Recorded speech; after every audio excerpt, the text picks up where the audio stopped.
ലോക ഫുട്ബോളിന്റെ ചരിത്രത്തിൽ ഒരുപാട് ടൈപ്പ് മത്സരങ്ങളും വിവാദങ്ങളും ഒക്കെ നമ്മൾ കണ്ടിട്ടുണ്ട്. പക്ഷേ ഇതുപോലൊരു അപരാധം കണ്ടിട്ടുണ്ടോ എന്നുള്ള കാര്യം സംശയമാണ്. കാരണം അർജന്റീനയും മൊറോക്കോയും തമ്മിൽ നടന്ന ഒളിമ്പിക്സ് മാച്ചിലാണ് കളിയുടെ സംഭവവികാസങ്ങൾ. 2 ഗോളുകൾ എടുത്ത മൊറോക്കോ ലീഡ് എടുത്ത് തന്നെയാണ്. പിന്നെ അർജന്റീന സിമിയോണിലൂടെ ഗോളടിച്ച് ഒരു ഗോൾ അടിച്ചു. പിന്നെ കളി അവസാനിക്കുന്നതിന് 3 മിനിറ്റ് മുമ്പ് അവർ സമനില ഗോൾ നേടി. സമനില ഗോൾ നേടിയതിനു ശേഷം വാർ പ്രഖ്യാപനം വരികയാണ്. അത് സമനിലയാണോ അല്ലയോ എന്ന് പുനഃപരിശോധിക്കാൻ വേണ്ടി ഏകദേശം 1.5 മണിക്കൂറോളം നീണ്ടു നിന്ന ലോക ഫുട്ബോളിന്റെ ചരിത്രത്തിലെ ഏറ്റവും ദൈർഘ്യമേറിയ വാർ പുനഃപരിശോധനയാണ് അർജന്റീനയും മൊറോക്കോയും തമ്മിൽ നടന്ന മത്സരത്തിൽ നടന്നത്.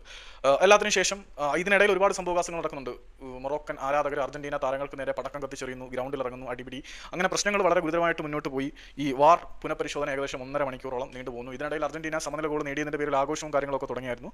പക്ഷേ at the end of the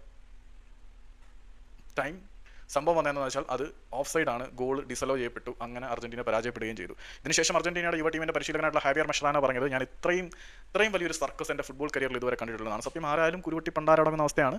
so Argentina football ആരാധകരുടെയും അർജന്റീനയുടെ അവസ്ഥ പത്തറ്റിക്.